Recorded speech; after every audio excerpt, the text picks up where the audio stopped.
बाबा रची रची लिखवैयो कमर थुआ के अरजिया।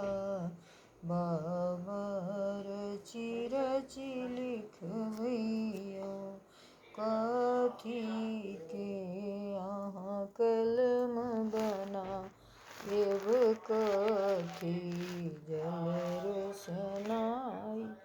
हर हर कथी के अहाँ कलम बनाएल कथी जल रोशनाई। कथी के अहाँ कागज बनायब कथी के अहाँ कागज बनायब रची रची लिखवैयो। बाबा रची रची लिखवैयो कमर थुआ के अरजिया।